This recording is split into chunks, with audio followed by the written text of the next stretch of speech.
Welcome back, everyone, to The Deep Dive. Today we're diving into the life of Imran Khan. Oh, fascinating choice. Yeah, a figure who's, really worn many hats, right? Absolutely. And for you listeners out there, working on your English fluency, I think Khan's story is a great example to look to. Yeah. Because he was so strong with his communication, whether on the field or in politics or philanthropy. His life is almost like a masterclass in using language to achieve your goals. Right, like each chapter requires a different kind of communication style. Precisely. And we'll get into all that as we go through it.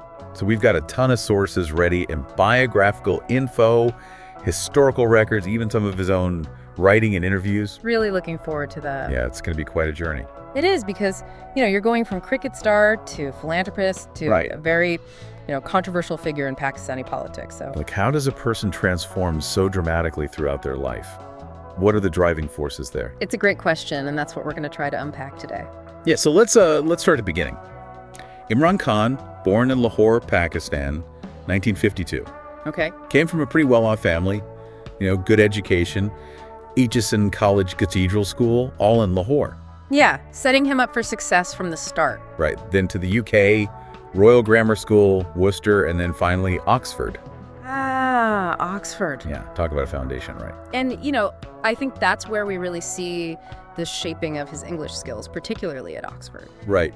Yeah, his writing, Mhm. I've read some of his pieces. It's incredibly clear and persuasive. Yeah.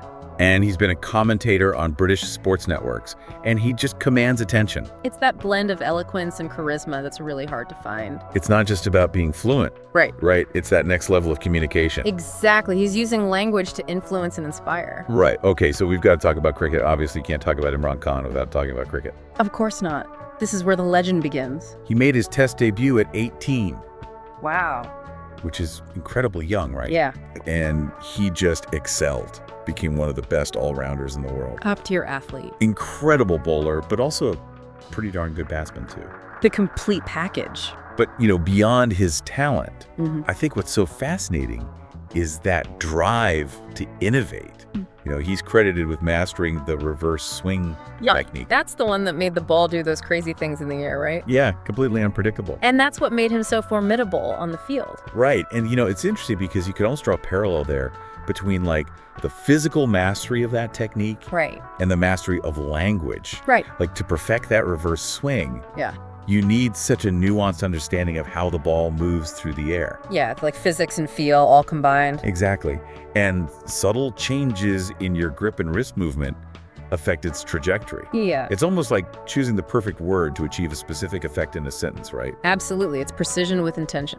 So you're saying there's this connection between his skill on the field Mm-hmm. and his ability to craft a really compelling argument, to choose the right words. 100%. It's about understanding the impact of each choice you make, whether it's a word or a wrist flick.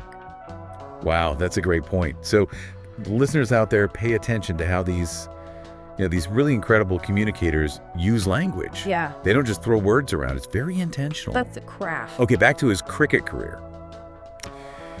The peak, I would say, in terms of, national pride, has got to be the 1992 Cricket World Cup. Oh, the one where he led Pakistan to victory? Yeah, he was the captain and they won. What a moment. It was a nail-biter of a final match, and he actually took the final wicket himself. Wow. Can you imagine the pressure? I know. The weight of a nation's hopes on your shoulders? It made him a legend in Pakistan. Oh, absolutely. And it wasn't just talent, it was leadership, too. Right. Inspiring a team to come together and achieve a common goal. And that's where the communication comes in, right? Yeah. His speeches, both on and off the field during that World Cup, they were crucial to their success. It wasn't just about the physical skill. It was teamwork, strategy. The ability to communicate effectively under pressure. Exactly. All right. So we've got this incredibly talented, charismatic cricket star, beloved by his nation. But then there's this other side to him that we need to explore, this dedication to philanthropy. Yeah, and that's where we see a real shift in his communication style. Right. It's no longer about motivating a team to win a game. It's about connecting with people on a deeply personal level, inspiring them to contribute to something bigger than themselves. And this was really sparked by a tragedy, the death of his mother from cancer. Right. And, it had a profound impact on him. It's a turning point in his life. Yeah. Leads him to this incredible decision To build a cancer hospital in Pakistan that would provide free treatment. to those who couldn't afford it. The scale of that ambition, I know. the challenges involved, it's mind-blowing. But it wasn't just about raising money. Right. It was about changing hearts and minds Convincing people. to believe in his vision. And he did it. Did. Founded the Shakat Khanum Memorial Trust Named after his mother. and raised over $25 million, traveled the world. Wow. Used his fame On his eloquence. to get people to contribute. And this wasn't about writing checks. No, this was about appealing to people's humanity. Using language to paint a picture of a better future for Pakistan. And this is where we see his English skills really shine. Yeah. He spoke with passion, with conviction, and with a deep understanding of his audience. It wasn't just statistics, it was stories. He shared his own grief Right. to make that emotional connection. So he's a master cricketer, Mm-hmm. passionate philanthropist, and this is where his life takes another really fascinating turn. He steps onto the world stage of politics. A decision that would lead to some incredible highs and also some pretty deep controversies. A whole new chapter unfolds. It wasn't like he just woke up one day and decided, hey, I'm going to be a politician now. Right, right. He had been really outspoken about issues in Pakistan for years. No, especially corruption, right? Exactly. He saw a system that just wasn't working for the people, and He thought he could offer a different path. a new way forward. And so in 1996, boom, he founds his own political party. Pakistan Tehreek-Insaf, PTI, Movement for Justice, basically. which sums up his whole platform. He was the alternative to those established political dynasties. The families that had held power for so long. Yeah, it was a bold move for sure, challenging the status quo. And, you have to understand the context here. Pakistani politics is, It's complicated. to say the least, Yeah, understatement of the year. especially the role of the military. Mhm. They have this history of intervening in civilian affairs. Right, and any political leader has to navigate that relationship very carefully. And Khan stands towards the military. It's been interesting to watch. It shifted over time. Yeah.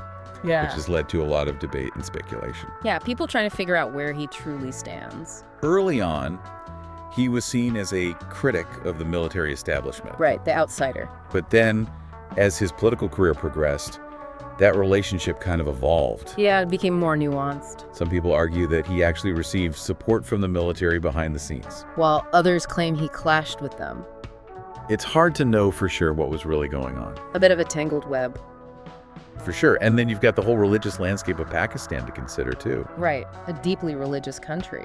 Khan's a devout Muslim, and he often incorporated Islamic principles into his political speeches. Which resonated with a lot of people. Oh, yeah, for sure. But it also stirred up some controversy. Right, like his support for certain religious institutions, particularly madrasas. Those are the Islamic religious schools. And that was a point of contention for some. Well, madrasas play a big role in education in Pakistan. Yeah, especially for those from lower socioeconomic backgrounds. But there's been this ongoing debate about the curriculum. Right, does it prepare students for the modern world? Exactly. And Khan's stance on this, it really shows how he was trying to appeal to both Yeah. conservative and progressive elements in society. Like he was walking this tightrope, It was a balancing act. trying to uphold traditional values, but also push for modernization. And reform. And then, of course, you can't forget the international stage. Right. He wasn't afraid to speak his mind on the world stage, He was very vocal in his criticism of U.S. foreign policy, especially in the Middle East. which led some to label him as anti-American. A charge he always denied, of course. But his criticism, it stemmed from a belief that Pakistan's involvement in the war on terror had hurt the country. He felt they had sacrificed too much. Yeah, and that the drone strikes in the tribal areas They caused civilian casualties. and fueled resentment towards the West. Yeah, a lot of Pakistanis felt like their country was too aligned with American interests. And this is where Khan's command of English is so evident. Oh, absolutely. He's given speeches at these international forums, written articles for major newspapers, appeared on global news networks, all in fluent English. Yeah, and he was persuasive too. He could articulate his views on these really complex issues. And he knew how to capture people's attention. Yeah, it's not just about speaking the language, it's about using it strategically. Right, to frame your arguments to connect with people on both a logical and emotional level. He's a master of that. Do you remember that example we talked about earlier? Oh, the one where he compares drone strikes to killing mosquitoes with a sledgehammer. Yeah. Such a vivid image. It highlights the disproportionate force And the potential for unintended consequences. and that kind of linguistic skill. It's something we can all learn from. Absolutely. Pay attention to how effective communicators use metaphors and analogies. It's a powerful way to make your points more impactful. It's not just about the words themselves. Right. It's about how you use them to paint a picture, to evoke a feeling in your audience. So after years of building this political movement, Yeah, decades of work. this pivotal moment arrives 2018 Khan's party. PTI wins the general election, What a victory. and he becomes the 22nd Prime Minister of Pakistan. I mean, can you imagine It's the culmination of all those years of struggle, of pushing for change. of believing in that Naya Pakistan, that new Pakistan? It was a wave of hope, especially among the younger generation. Yeah, they saw him as this break from the past. The leader who could finally tackle corruption and bring prosperity. His speeches during this period were filled with so much optimism. Yeah, he really tapped into that desire for a brighter future. And he used language to inspire, to create this sense of unity and purpose. But leading a nation, It's never easy. it's rarely smooth sailing. There are always challenges And Khan's tenure as prime minister, was marked by both achievements. and difficulties. Yeah, the economy struggled, there were political clashes, and that relationship with the military Always a delicate balance. seemed to sour. And yet, even when faced with those challenges, You see this resilience in his communication. he never backed down. He was criticized, attacked, And he used every platform he had to defend his policies, to counter his opponents. to rally his supporters. His speeches, they became more defiant, his language more forceful, There was a real fire in his words. and, some people accused him of becoming authoritarian. Of cracking down on dissent, But his supporters, they saw him as a strong leader, someone who wasn't afraid to fight for what he believed in. someone who was willing to take on the establishment. And that's where his ability to connect with his base really shines through. Yeah, he could speak their language. Understand their concerns. He used colloquialisms, idioms, drew on those shared cultural references. To build a sense of solidarity. Yeah, he was a master at connecting with the everyday Pakistani Using humor, storytelling. to make those complex political ideas relatable. Even when he faced setbacks, he never lost that ability to inspire. And I think that's such a valuable lesson for any language learner. It is adapting your communication style to different audiences. Knowing when to be formal, when to be more casual. Being aware of your audience and using language that resonates with them. Yeah. So Khan's time as prime minister, it was a roller coaster. Ups and downs, triumphs and controversies. A truly dramatic chapter. And then in 2022, Things took a really sharp turn. a no-confidence motion is brought against him in Parliament. Oh, wow. And it's fueled by people defecting from his own party. And coalition partner. A real political earthquake. It led to his ouster. He became the first Pakistani prime minister to be removed from office that way. What a fall from grace. And Khan has always maintained that it was a conspiracy. Orchestrated by the United States. Oh, yeah, that they were behind it all. Now, that claim has been widely disputed. Yeah, a lot of people don't buy it. But it's interesting to look at how he used language to frame that narrative He presented himself as the victim. of foreign interference. A leader punished for standing up to these powerful interests. And that message, it resonated with a lot of his supporters. Yeah, they took to the streets in protest. A very divided nation. So that brings us to the present. Imran Khan, still a vocal critic of the government. A powerful force in Pakistani politics. But his future. It remains uncertain. A lot of open questions. It's amazing when you take a step back and look at his whole journey. Yeah, from cricket legend to philanthropist to leading a nation. And all the controversies along the way. What stands out to me is that thread of communication running through it all. It really does. He's always understood the power of language, Whether he's rallying a cricket team or inspiring donations, or addressing an entire nation. it's not just about being fluent, right? No, it's about strategy He's a master at tailoring his message, to his audience. whether it's a crowd of cricket fans or a room full of world leaders. And we saw that throughout his career. Remember how he took these complex political issues Right. and made them understandable to everyday Pakistanis. He wasn't afraid to use those colloquialisms and idioms. Yeah, he knew how to connect with people on their level. He was code switching constantly, Yeah, shifting between styles. depending on the context. And that's such a valuable skill for any English learner. It is. To realize that language isn't static. It's dynamic You have to adapt. to different situations. Different audiences. And one of the things that made Khan such a strong communicator was his storytelling. Oh yeah, he didn't just throw facts and figures at you. He knew how to weave a narrative, Engage your emotions. draw you into his world. Like when he was fundraising for that cancer hospital, he didn't just talk about the need for better health care. No, he shared his personal story, His mother's battle with cancer. that pain he experienced. It made the issue so real, so tangible. And it created this powerful connection with his audience. And those vivid images and metaphors he used. Remember the killing mosquitoes with a sledgehammer? It's brilliant. It sticks with you. It makes you stop and think. So for our listeners out there, think about how you can use these techniques in your own communication. Start paying attention to those details. The word choices, the sentence structure.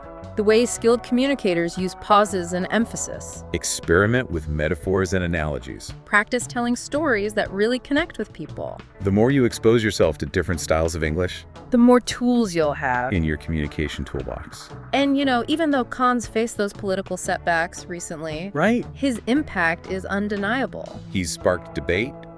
He's challenged the status quo. He's inspired people to believe in a better future. And whether you agree with his politics or not, You can't deny his mastery of communication. he's used his language skills to achieve some extraordinary things. And as you continue on your English language journey, Keep in mind that language is more than just words, it's a tool for connection, for sharing ideas. for making a difference in the world. So as we wrap up our deep dive into Imran Khan's life, we leave you with this question. What will you use your voice to achieve? What stories will you tell? What changes will you inspire? The possibilities are endless. Keep learning, keep exploring. And keep using the power of language to make your mark on the world.